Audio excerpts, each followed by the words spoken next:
Hello, this is your host, Todd Lewis of the Praise of Folly podcast. This is episode 104 of the Roundtable. What the meaning of is. So, this is sort of your idea, Alexei. Of course, you chose the famous Bill Clinton wordplay here to describe the broader postmodern word games. You also have an article on Attack the System, which I appended to the description of the video. So, why don't you begin by introducing your article and the point that you were trying to get across? Well, as we well know, our esteemed president William Jefferson Clinton is allegedly a serial rapist. Yet he would dispute that on the account of the meaning of is. See, at one point he was interrogated in front of Congress, dragged through the mud, and impeached. Well, one of the questions of the proceedings was, Mr. President, is it true that you had a sexual relationship with Monica Lewinsky? And he said, that would depend on what the meaning of is. As amusing as that may sound, Bill Clinton somehow got acquitted after that response. And what was the issue? Well, the issue was perjury. So he lied under oath. In fact, he did have a sexual relationship with Monica Lewinsky. And had he said that, he would not have been getting impeached. Well, it's unprofessional. It's unbecoming of a president. Sure, it may be even sexual harassment, but this does not rise to the level of the kind of a high crime that deserves impeachment. But no, so he lied, and therein is the problem, that he essentially played fast and loose with the truth. And to me, this represents the idea of postmodernism in a nutshell, what postmodernism is about. For postmodernists, it hardly matters what objective reality is. In fact, many would go so far as to deny that there even is such a thing as objective truth. Say, Derrida and Richard Rorty have come pretty close to saying just that. What do they mean by that there is no truth? So if we just pick up a rock and throw it in their face, is it not true that their face is going to bleed? Well, that's not a question that they really care about. What they do care about is the implicit presumption of power in speech. In fact, Michel Foucault even went so far as to argue that essentially every act of communication, every speech act, it implies or connotes a certain manifestation of power. In fact, Foucault wrote a book called Madness and Civilization, where he essentially defined the whole concept of insanity as one that represents a deviant behavior that the elites want to punish, want to persecute. He went on to argue that at one point, people were confined to a mental health clinic because they did not want to work for a reasonable wage, or they were vagrants, or they were people who simply were too inconvenient for society. And there was truth to that. The Soviet Union had camps for social parasites. Obviously, there is such a thing as abuse of power in terms of how the concept of insanity is discussed. Yet this should not just take our attention away from the fact that some people actually are insane. Some people are not capable of operating in society in a healthy and a productive manner. Some people are psychopathic, and then they have zero remorse. They do not have any capacity for building human relationships or engaging in pro-social action. Others are schizophrenic. They do not know that they may not know the difference between an apple that they're trying to slice and their grandmother's throat. And these sorts of pathologies are all too common. So insanity is real. So where does this insanity of postmodernism become problematic? Where they begin to conflate all sorts of abuses of power with the actual notion of insanity or any other notion that's vital for upholding civilization and social order. Some postmodernist thinkers will go on to argue that any idea of gender segregation is just as arbitrary as allegedly the idea of insanity is. And the idea of gender segregation is really simple. Okay, men and women are biologically different. That some professions are naturally more appealing to women and others are more naturally appealing to men. And there is nothing wrong with that. But however, some societies, of course, have oppressed women. In the Middle East, for example, this happened in the United States where women could not vote, sure. And they went on to argue, okay, this is all a canard. This is all a fiction that men and women are different, they would say. And therefore, we should throw the baby out with the bathwater. This is where postmodernism is really running amok. And it has gotten so far, it has gotten to the point where we've reached the culmination point of postmodernism running rampant and claiming that everything and anything that we may see in our society is a social construct. Gender is a social construct somehow, so why don't we encourage children to have a transgender surgery? Maybe the whole concept of puberty is also a social construct. So why don't we take our 8-year-old children, our 8-year-old boy or girl, to Pride rally, where a group of homosexual men are marching nude and they're over 60, and why not? Why not that for educational material? Who says that this kind of material, X-rated materials for adults only? This is just all a social construct, right? Or so they have it. The only way to correct this is to say that there is a difference between power-oriented people manipulating discourse and the objective biological reality. First of all, there are fundamental physiological differences between a child who's 8 and a child who's 18.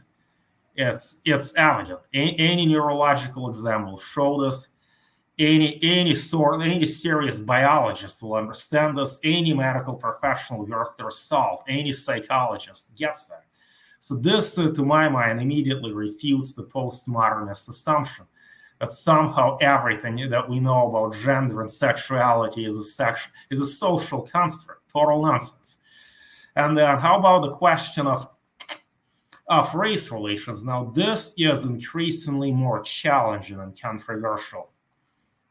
See, on the one hand, countless IQ test scores that were taken across national borders have shown that there are generally differences between the results large ethnic groups of people get on IQ tests.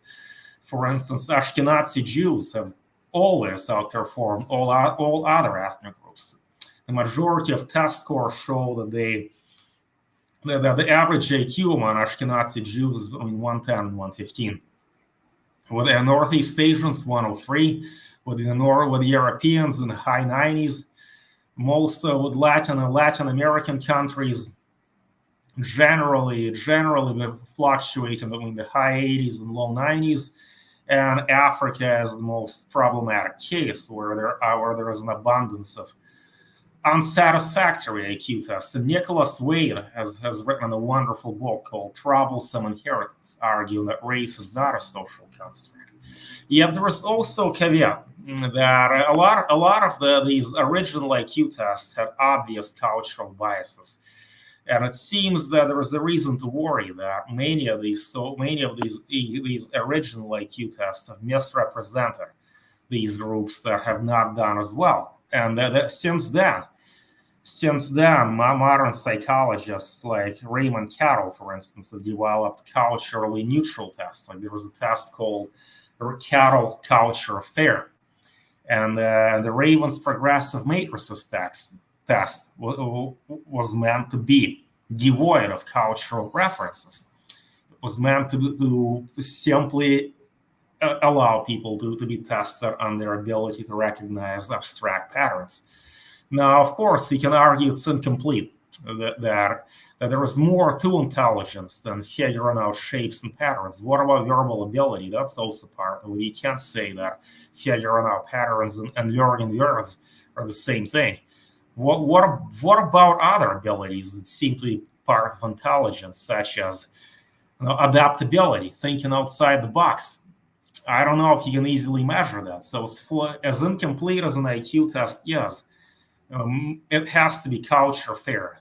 But all right, suppose that it really is culture fair, and that would suggest that all of Africa is doomed to fail. But that's not necessarily true. Look at how much Botswana has prospered compared to its neighbors. Botswana's results on the Index of Economic Freedom, on Reporters Without Borders, Journalistic Freedom Index is excellent, better than many European countries. GDP per capita is respectable, better than most of what you'll find in South America and Europe. It's certainly much safer than many South American countries in many parts of the U.S. Madagascar is a decent place to live. Mauritius is a wonderful little country. And if it really were the case that half of the people in Botswana are mentally incompetent, that would be absolutely impossible. So with that, I would say that there was really no reason to get hung up on IQ too much. That IQ is a limited concept, and even Charles Murray and Richard Herrnstein in the bell curve have gone on to say that on all of the charts and graphs they've shown, IQ at best explains only 1/3 of the positive life outcomes. You see that they've shown that IQ predicts career satisfaction, income, marital satisfaction, ability to be a decent parent, but that's only one of the many things that matter. And even in the best case scenario, it only accounts for 1/3 of the causal factors. So the rather significance of IQ here is that it's a rebuttal to postmodernism. It shows there's something objective. There is something objective about human ability and the human intellect that allows us to say that people differ in their intellectual abilities. We just don't know how to measure that. And postmodernism is trying to say, well, look, there are just too many weaknesses with this. There's too many flaws with IQ. Too many issues with hasty generalizations that one ethnic group is superior to the other in this way, that in that way. So why don't we just throw the baby out with the bathwater again? And therein lies the problem, that it's a difficult balance to strike between saying that these stereotypes, so to speak, that these broad observations about the biological differences between people and cultural differences are true, and at the same time saying they're totally false. There was little room for nuance left. And if we keep on taking this outright approach to say, well, postmodernism is all garbage, which I really think it is, and we just need to stick to the old school way of distinguishing between people's abilities, and we're only opening up the door to postmodern speculation that maybe it's all relative, that maybe it's all a social construct, that maybe that's all somehow made up, and the conversation degenerates into absurdities at that point. So the challenge the challenge of dealing with postmodernism is actually one that's incredibly complicated but simple to describe. We need to find a nuanced way to modify our fundamental assumptions. For example, that some groups have a higher IQ than others, but what does this mean? And what are the limitations of IQ? One gender is supposedly better at one thing generally, but what are the limitations? Where are the exceptions? Now, every rule has an exception. So obviously, men tend to be better at high-pressure environments, like the police and the military, and hierarchical environments. But at what point?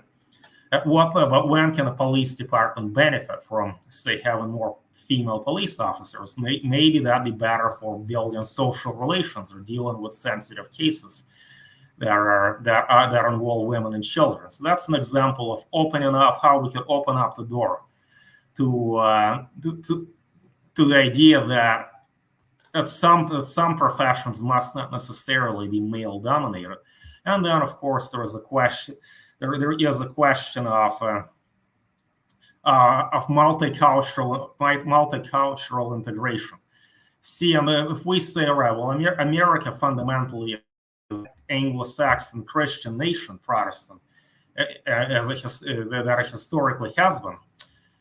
Where do we have any way to benefit from, say, new cultural influences? I'd say yes, but the model should be a bit more European or more South American, even that. There's got to be an inclusive American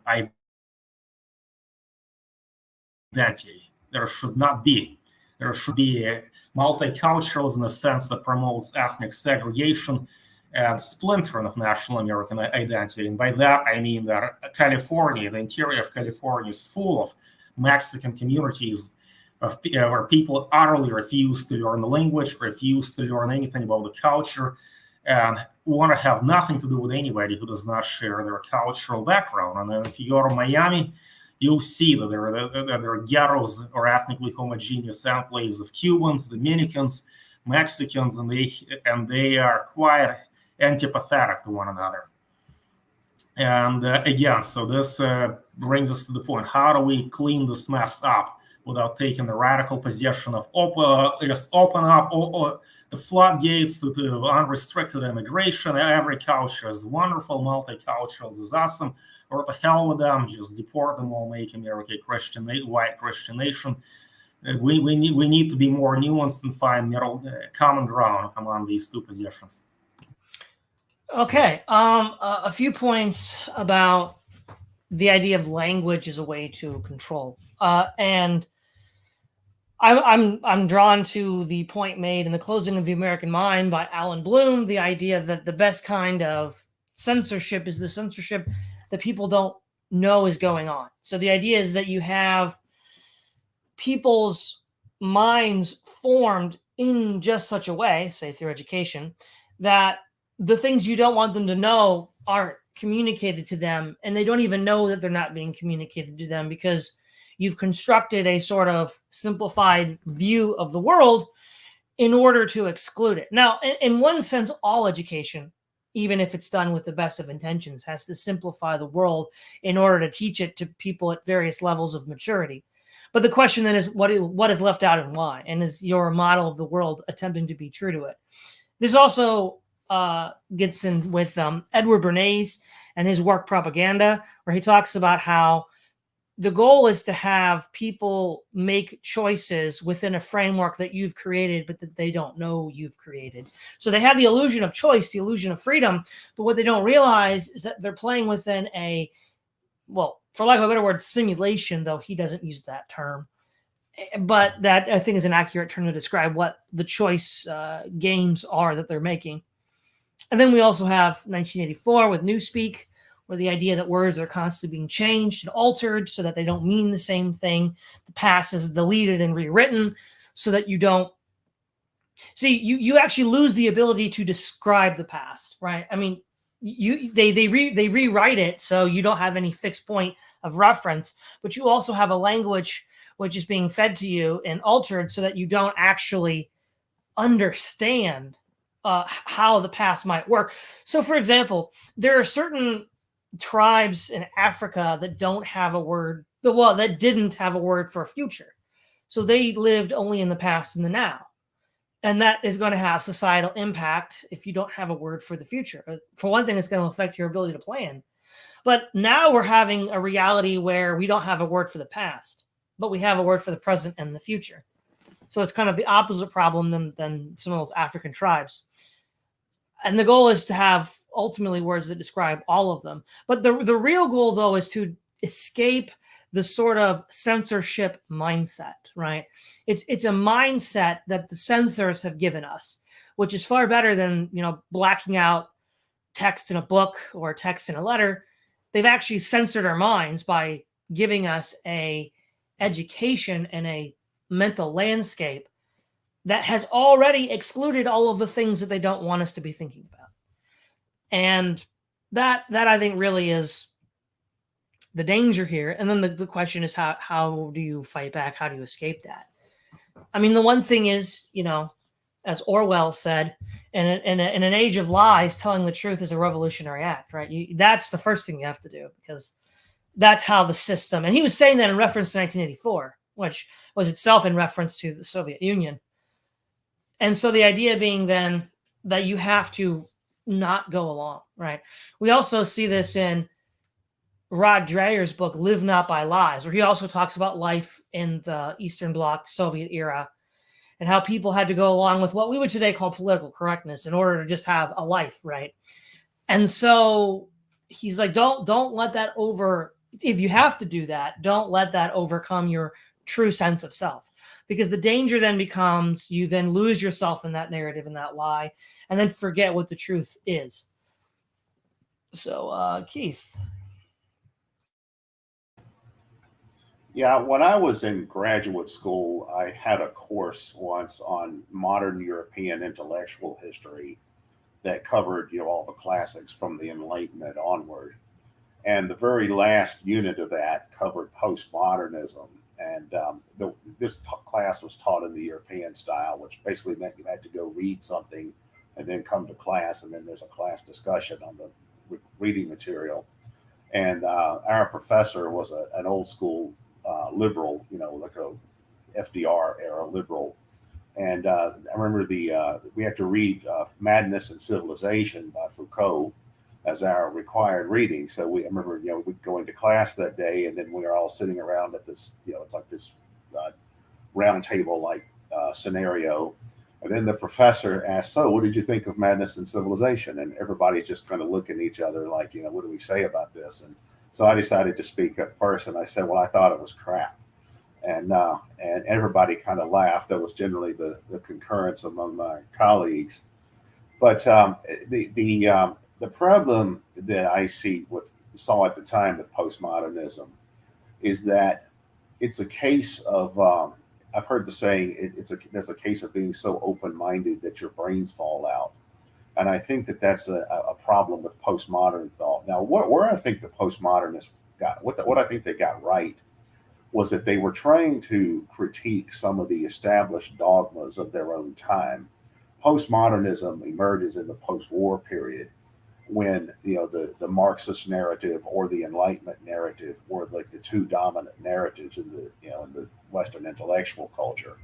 And they challenged both of those. And some of the aspects of that they challenged, I think, were on the mark. For instance, in the West, they challenged the tendency of Enlightenment thought to veer off into things like scientism or like a hyper-rationalism, or even a type of chauvinism. And then, for instance, some of Foucault's work in his study of the use of medicine and psychiatry and things like that as instruments of social control and manipulation overlaps with the critiques of all of that you see in other thinkers like Thomas Szasz, who criticized the concept of the therapeutic state, and also the kind of criticisms of Soviet psychiatry that were used to show how the Soviet and East Bloc countries would use psychiatry as a means of essentially criminalizing dissent by medicalizing it, by medicalizing repression, by simply saying, well, dissidents are just simply sick people, and we'll put them in the hospital and make them better by drugging them and things like that. So the postmodern thinkers were, I think, correct in some of their analyses of those frameworks, and they also tended to reject what might be called grand narratives. They tended to reject, the Marxist idea, for example, that everything can be explained through dialectical materialism, or the view of history that you see implicit in Enlightenment thinking, this kind of linear progressive view of history that tends to still shape a lot of modern progressive thinking. The postmodernists were critical of all of that, but I think where they went wrong was that they fell back on just a hyper relativism, not only cultural relativism and ethical relativism, but even an intellectual or epistemological relativism that basically said there's no such thing as truth, as Aleksey was saying. For instance, there were postmodernist philosophers of science who would basically make arguments like, well, the scientific method is inherently no more legitimate as a means of discovery than anything else. Why not consult tarot cards or tea leaf readings and because who are we to say that past cultures that determine truth through astrological practices, what do we have on them? It's so in that way, it's postmodernism started to become obscurantist, and it started to become retrograde in many ways. Now, a lot of things get blamed on postmodernism that I don't think are really the fault of the postmodernists. I think it's more what the critical theorists have done with postmodernism, because at the same time that postmodernism started to develop and figures like Foucault and Derrida and Christopher and Lacan and all of those started to become influential, is the same time that the critical theory paradigm developed by the Frankfurt School started to become popular as well. Frankfurt School was developed by Germans, and postmodernism was developed by the French. Although postmodernism has predecessors in Nietzsche and in Heidegger and some of that kind of stuff, which is German, and to some degree French existentialism, like Sartre and some of that stuff. But what happened is that you started to see a wave of thinkers that came along that would try to synthesize postmodernism and critical theory. So they would start with this idea that cultural norms are relative, ethics are relative, even epistemology is relative. And then they would apply it within this kind of neo-Marxist or cultural Marxist or critical theory type of framework. And that says, well, that means that all received knowledge is inherently illegitimate because it is merely part of a superstructure of hegemonic social groups. So Western science is therefore white male science, or it has since become common among, say, stereotypically woke or politically correct people to lambaste the Western canon of classical literature, saying, well, those are just all dead white males. It's so that's when people are using that kind of rhetoric, to the degree that they know what they're talking about from an intellectual perspective, they're essentially synthesizing postmodernism with critical theory. And that's how you start to get ideas you see you get really extreme versions of this, like math is racist. There's this white Western way to do math, and then there's like the progressive people of color way to do math or something like that. Years ago I used to hear Western science denounced as white male science, and interestingly, some of this also overlaps with other forms of totalitarianism, like the German National Socialists. They would say that Einsteinian physics, relativity physics, is Jew science. It's they even invented their own type of physics. They call it, I think they call it Aryan physics or something like that. I'm not sure what the German term for it would be. But there's this idea that there's some model of science that's innate to some particular ethnic group, like your ethnicity or your race or I can say your gender or something like that determines how you do science. And like there's one science for people of one race or one ethnicity. Like there's the late economist Walter Williams. He was a black man, an African American. He used to tell a story about when he was teaching economics at some college in the 70s, that there was a student protest against the economics department because they were demanding a program in black economics. And he said, he asked some of these people, he said, well, how exactly does the demand curve work differently for black people as opposed to other people? And he was saying, and is there such a thing as Swedish economics? Is there a Chinese economics? Economics is economics. So you see increasingly in a lot of the really far out woke PC whatever social justice stuff, what you continually see is this critical theory on one hand and the blending of that with postmodernism on the other hand, taken to outlandish extremes. Of course, one of the foundational texts in all this is the work of Judith Butler. Judith Butler was the one who came up with all the queer theory paradigm that is influential in that particular sector of academia today. And there's this idea that there's really no such thing as gender, because gender is a social construct, just like race is a social construct. and then this blends with the postmodernist view of epistemology, because I was saying, in a lot of the philosophy of science that came out of that, there's no such thing as scientific truth either. So of course, if you don't believe there's any such thing as scientific truth, then of course you don't believe there's such thing as race, because or you don't believe there's any such thing as gender. Now this has something to do with whether you think transgender is a real phenomenon that some people experience or not, but or whether you think there are innate biological differences between races. This is a different question, but critical theory and its synthesis with postmodernism is what produced this kind of ideological framework. One point that's sometimes been raised among critics of postmodernism is they'll point out some of their views on children and sexuality. The Foucault, for example, was notorious for advocating the total abolition of age of consent laws. Meaning that, in fact, I remember seeing an interview with him once, a print interview, where he was talking about that. He was saying, well, it really doesn't make any sense to make any kind of distinction between children and adults, or adolescents and adults, or whatever, when it comes to sexual relationships. Now, in his own life, Foucault was a pederast, which means he's an adult man attracted to young adolescent boys, and he eventually died of HIV/AIDS. He was diagnosed with AIDS and continued to have wildly promiscuous sex, even after that. So there's obviously an element of self-interest in this, but I think that's really where the critique of postmodernism comes in today.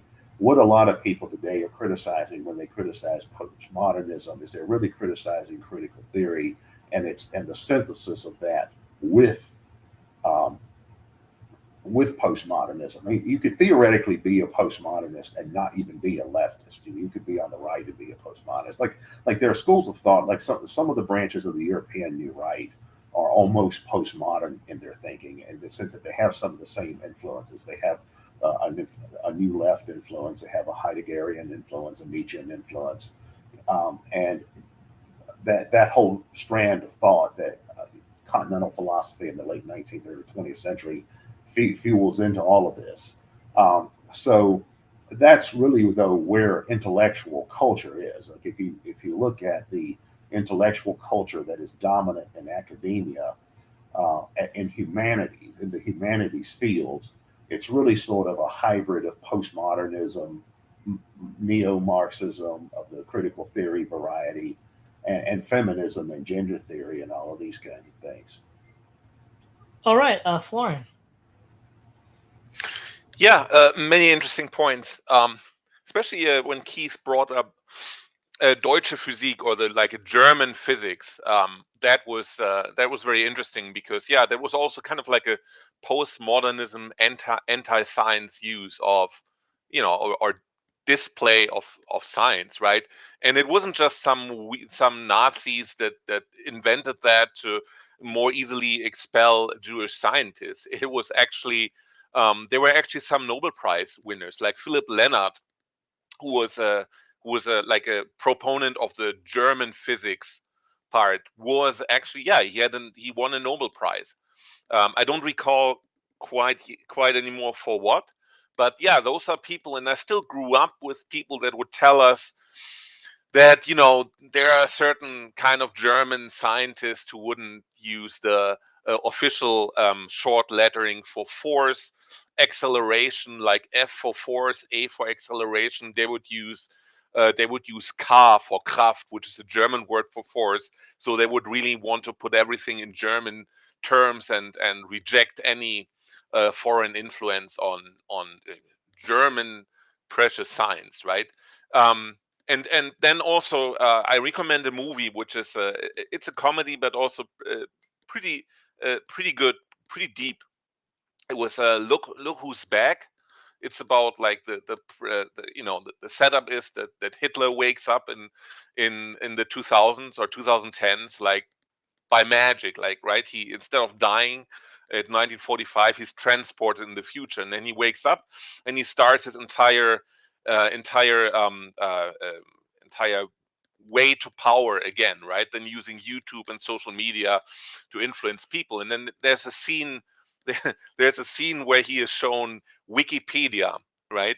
So at the beginning, so he looks at the internet and then Wikipedia, and then he marvels about this. Oh, Wikipedia! This is like this unifies two most important words, like it comes from encyclopedia, and then the explorative spirit of the Vikings. That's part of Wikipedia, and that was so funny. But it also shows like how any ruling class can basically use words for their advantage, to basically tell people bullshit, but people then believe that because it's said by people from a position of authority. And I think in general, the whole postmodernist debacle, if you want to call it that, to me, it was always a way to weaken the West's influence, right? The West is like really dominant, right, with Europe, and especially the United States and their allied, and especially in the Middle East with Israel, but also there's some Arabic states that are allied with the U.S. and how do you break this hegemony, right? One way is to destroy the culture, right? So you basically come up uh, with ideas that everything is relative, and the whole moral justification of the West that is basically based on science like falls by the wayside. That is always a way for me how postmodernism is used by the enemies of the West. They want to subvert and destroy it. That's one way to do it, right? And especially with social media and more traditional media, it's more social media. It's actually really it really does some damage, as we see now. I mean, we can go back to what the meaning of is. When you look at Bill Clinton, what he said, he could say this bullshit with the meaning of is, and I have no doubt that he really didn't mean that. He just used it as a way to wiggle out of a conviction. But he already knew that he won't be convicted because the power was in the Democrats' hand in the Senate, and they wouldn't convict him. I mean, he was impeached, but they wouldn't remove him from office, right? So that shows in another way that power balance is the only thing that matters. And if you use postmodernism further, then you basically destroy the whole moral foundation, the whole science-based foundation of the West. And mind you, there, normally science is a great way of calling bullshit on whatever somebody tells you, right? In math and philosophy, you can have some axioms that you kind of invent, and then you put out a paradigm, like a framework, that the entire discussion works in, right? But in science, that shouldn't be possible because you can test everything. But there are some axioms that are also probably wrong, like the I don't know quite the word for it, but it's this tabula rasa thought of the Enlightenment, right? That every brain is just like, you just have to teach and educate people, and then they will be enlightened, right? There are differences in IQ which are very real between people. So not all people are the same, even though the Enlightenment thought so. And this is maybe also like a wrong axiom that the Enlightenment operates under, and that maybe also endangers our scientific foundations from within. Now, I think the only way to fight against postmodernist thought is to get any form of, to have it reflect in reality by stopping our attempt of power projection in the Middle East, for example, because we give our enemies fodder to come back at us and destroy us, or we can say, we either commit to really being a strong empire and then really go full in, or we say we are only American nationalists and we just care for our own problems, and we close our borders, we reduce immigration and all that. But as long as we kind of like try to still be influential in the world, then there will always be the counter current that tries to subvert our scientific based system, and that is one of the major problems why postmodernism is still playing a role. Right. So we're about the 40-minute mark, so I think we'll move into the final statements. But I do think the interesting question I'd like to end with here is this postmodernism, is it coming from something within the West that's mutated, or is it something that is being used to actively subvert it from outside? Because looking at the West's current enemies, Russia, China, Islamists, they don't really strike me as postmodern. Like they don't have they know what a woman is, right? They all know what a woman is. They're not going to have that confusion. Russia, for all of its issues right now, has moved beyond Stalinist doublespeak. We don't have, right Bukharinist deviationists and left Trotskyite deviationists anymore. So I think that what the best way to understand postmodernism is a kind of mutation from within the West. So what if we look at like modernism, the classic science, from like say Newton to Einstein, the classic window that we all talk about. There was this effort, especially in the 20th century, to use that method to deconstruct what had come before. So like traditional religions, nationalism, traditional understandings of things as inherited from history and culture. And it was successful, right? By the 80s and 90s, it had more or less done that. But then what sort of happens is there's no brakes on this, right? There's no way to put a brake on it. And it ends up deconstructing itself. And so what we have beginning in the 60s with people like Foucault and Derrida and Marcuse and others is we have this, you mentioned, Keith, the culture of critique, where, people are critiquing the West. But at this point now, it's not a West that's a sort of like feudal Christian society. It's a West that's a modern, industrial, technological, capitalist society.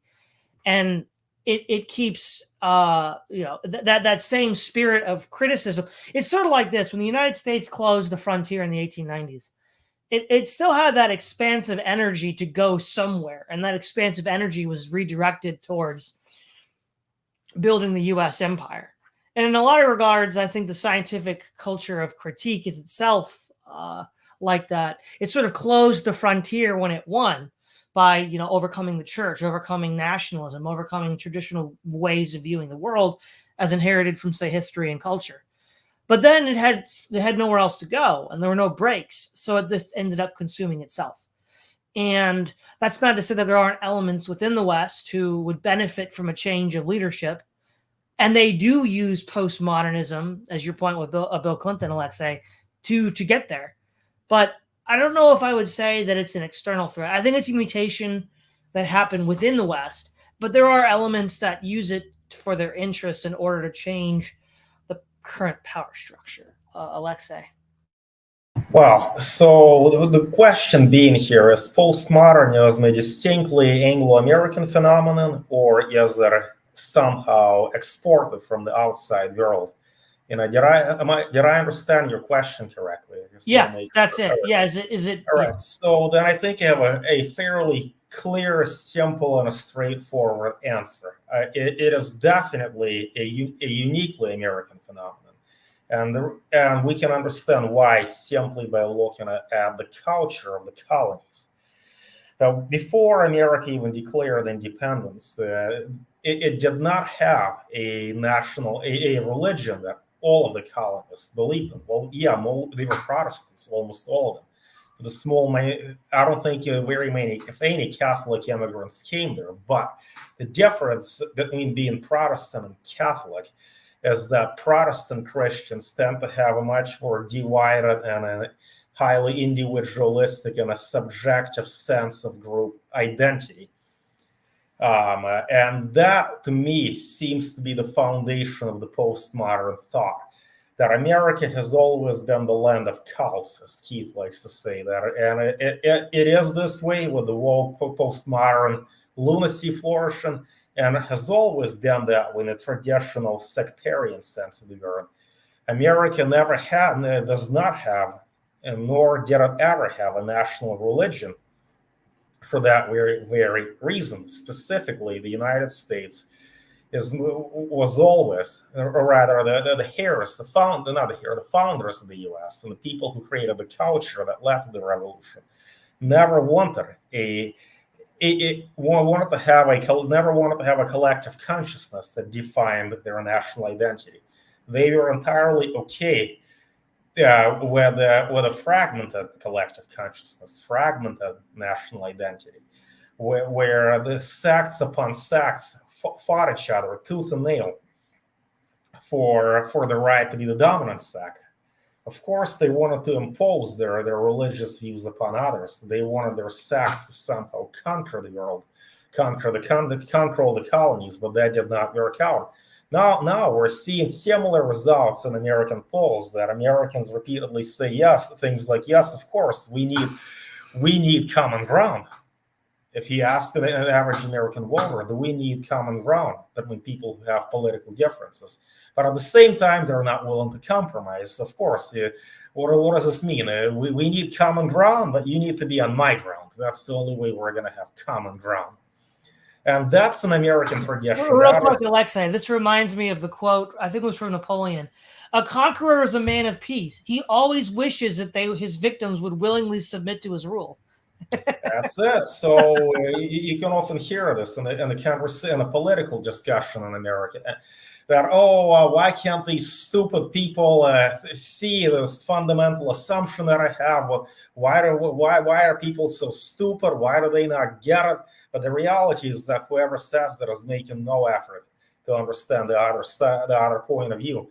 And then recently, well, not so recently, 15 years ago, Big Sword explaining how the American national identity is deeply fragmented, that it's separated into ideologically homogeneous enclaves. Then we have trifecta counties where they're all resolutely Republican or Democrat, and that's impossible to move them. Americans just seem to be living a long-standing tradition of just keeping apart from anybody who thinks differently. And Bill Bishop blames, the free markets and the prosperity it brings. Bill Bishop says that, it's because of economic growth. The people now have the means to segregate themselves from those who are different, and there's truth to that. That's right. And however, the deeper problem he's not looking at is postmodernism is grounded in the sectarian culture that we have in the U.S. This is what Max Weber wrote about in The Protestant Ethic in the Sphere of the Capitalist, that an American religion is sectarian and deeply divisive, and its commitment to excellence. Small groups of American Christians are reluctant to expand their institution. And this is how Weber writes. So they're different from the Catholic Church, that is pretty much anonymous and accepts almost everybody. And then the Orthodox Church accepts almost everybody. So what is the function of the Catholic and Orthodox churches in the European societies? Well, traditionally has been to create a grand narrative, as Keith, you were saying. Well, postmodernists reject grand narratives. But in Spain, for instance, Catholicism has been a key part of the national identity. There has always been a grand narrative. And in light of this, Claudia Vielas wrote an interesting book, The Girl of the Gothic Fox, The Difference in English and Spanish America. There, the point is that the Spanish culture is very much a hedgehog culture. It's about one big thing, one Catholic faith, one tradition, one religion, one culture.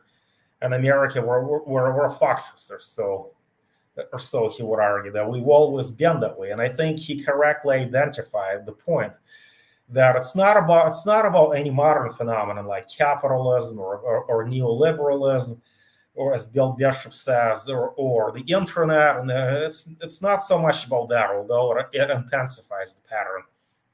It's about the Protestant national identity that has always been fractious, deeply divided, and fundamentally averse to create a cohesive national identity. And I'd say that's as old as the ethos of America itself, and that's never going away. So I'm not seeing any way to defeat postmodernism in America. Okay, Keith, I'll rephrase the question. Do you think that postmodernism is either a mutation from within the West or something that's being used by outside forces to subvert it? I know of no evidence that it's being used by outside forces. The idea that postmodernism is a Russian plot or something is a bit far-fetched. That's on the protocols level of conspiracism. I think that what has made postmodernism significant was the importation of postmodernism into the Anglosphere. If it had remained in France, it would have just been viewed as just another form of French weirdness, and there are many types of those. But what happened is that postmodernism was imported into the Anglosphere, and the Anglosphere has a cultural foundation where postmodernism was able to take root once it had been blended with critical theory and then start to grow. This is a theme I keep coming back to quite a bit, but I think it's important. Like if you listen to mainstream critics of PC, woke, that kind of stuff, like Jordan Peterson or James Lindsay, the more intellectual critics, not Ted Cruz or something like that.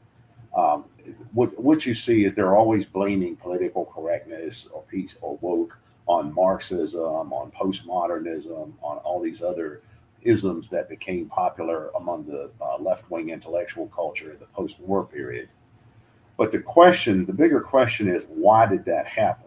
And if you look at the wider trajectory, what you see is that it was in the historically Protestant countries, and in particular the Anglosphere, where these kinds of modes of thought really started to take root. And the reason for that is that there was a much more fertile cultural soil in the Anglosphere than there was, say, on the European continent, particularly in Southern or Eastern Europe, or even in France itself. What I always say is that all of these things that get blamed for PC, whether it's, I've heard everything from Gnosticism to Marxism to Trotskyism to postmodernism to Maoism, all kinds of other things get blamed for PC. But while all of those things may have influenced this woke culture, it's also true that they're not really the ocean bed of the woke culture. They're more like rivers that flow into the woke ocean, but they're not the actual ocean. The actual ocean involves some earlier permutations. Like I would say that the foundation of woke in the cultural sense is Anglo-Protestant pietism, which created this psychological framework and then later a cultural framework that may have been secularized along the way, and it may have gone through a multiplicity of permutations to where on the surface it doesn't seem to even have any visible connection to its roots. But it created this kind of cultural framework in which these kinds of ideas can take root. And then parallel to that is the hegemony of the merchant class, which is far more advanced in the English-speaking countries than anywhere else, where the merchant class, the for-profit, everything is for-profit, and that's particularly true in the United States. The United States leans more in that direction than any country, right? And so you have Anglo-Protestant psychology, if you will, combined with the hegemony of the merchant class, combined with the public administration state that most modern countries have. Now, that wasn't necessarily developed in the United States. You could argue it was developed in Germany, but it was the Americans certainly, I think, took that idea and ran with it. That's what the progressive era was about. And then you also have, the legacy of liberal imperialism, or what Rudyard Kipling called the white man's burden. The idea that imperialism is not simply about conquering other people and taking their stuff. It's about bringing them civilization or, Western values or Christianity or something. I mean, the rationale changes depending on the time period, but there's always this idea that we're bringing them something nice. Like President William McKinley once said that he wasn't invading the Philippines just because he wanted to conquer the Philippines. He was doing it because he wanted to Christianize them, and a modern version of that was somebody like George W. Bush saying, well, we're not invading Iraq just because, they have oil fields that we would like to have, but because, we're going to bring them democracy and all these good things. And the woke PC paradigm is yet another permutation of those things, in the sense that it continues all these older traditions. It has this kind of pietistic neo-Puritan psychology, but it's been shifted to a totally different focus instead of showing your piety by going to church and not smoking and drinking and donating to the Salvation Army, instead you go to the BLM rally and display a rainbow flag and make a donation to the Sierra Club. And as far as the commercial element of it, as Chomsky and other serious leftists have pointed out, commercial culture and liberalization are natural corollaries to each other. It's not true that capitalism is conservative. That's certainly not what Marx believed. Capitalism has the effect of breaking down traditional values and traditional cultures. And then you start to see now this modern permutation of liberal imperialism, where, like one of my favorite examples ever is Christopher Hitchens' idea, well, we're going to bomb Afghanistan out of the Stone Age. We're not just bombing them because we want to obliterate them. No, we're actually fighting sexism by doing this. Real quick, Keith, that's Maoist. Mao said that violence is the mother of civilization. Yeah.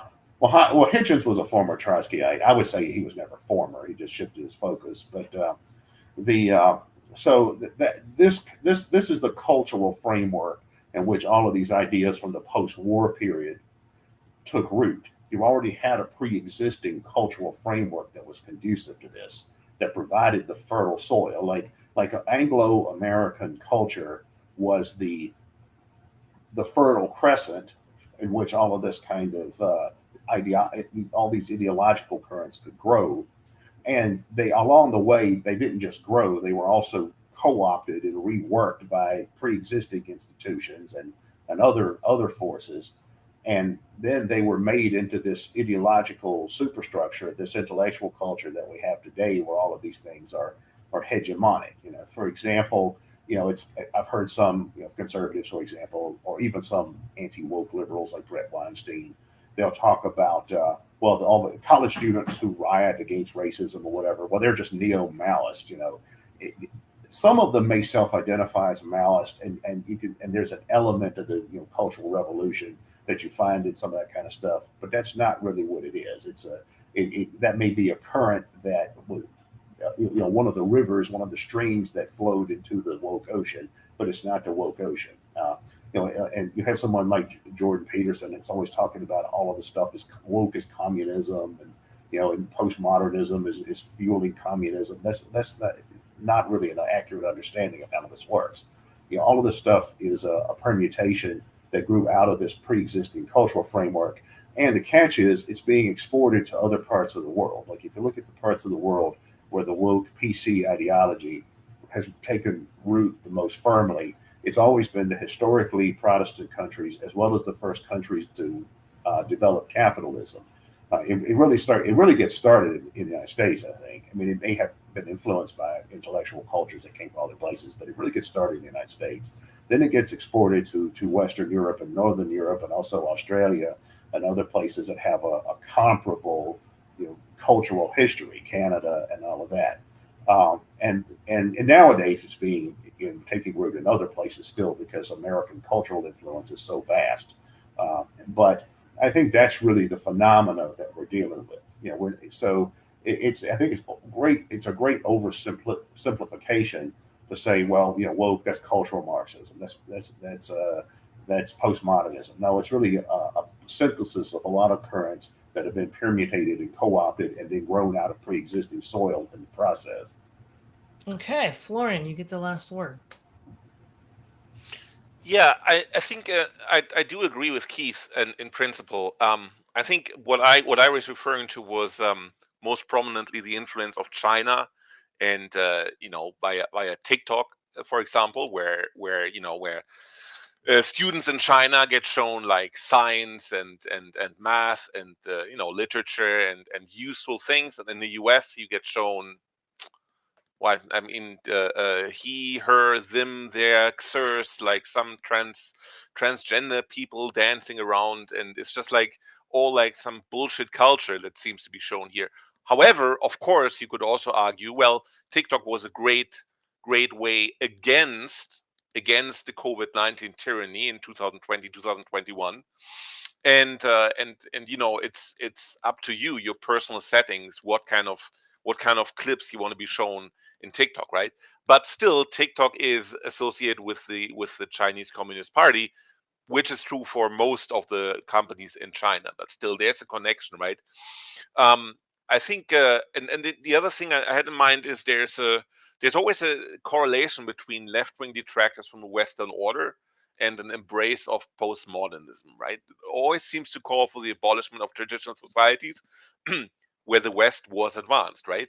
And so it seems to me that postmodernism is just like one set of clothing that communism uses to hide its identity, right? It can come in many faces, and postmodernism is one of those. I don't find any that's all true, that there are many different influences on postmodernism, and it could well be that it comes I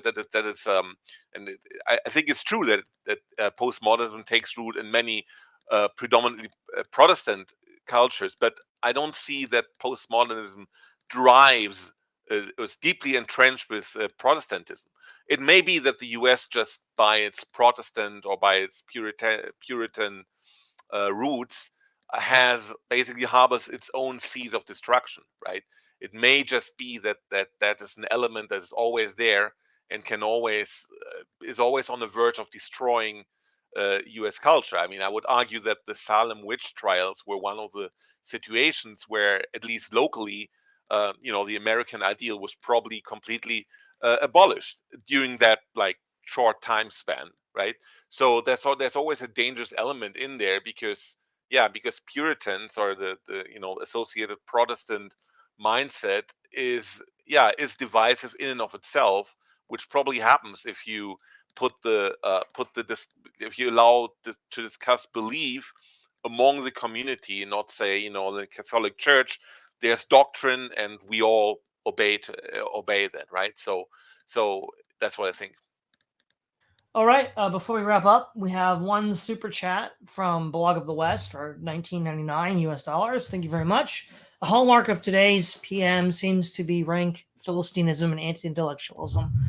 This, for me, is PM's most glaring feature. $20 for the group. I cherish you all as always. Well, thank you very much. And thank you, Aleksey, Keith, and Florian. It's always a pleasure. This is Todd Lewis of the Praise of Folly podcast, signing off.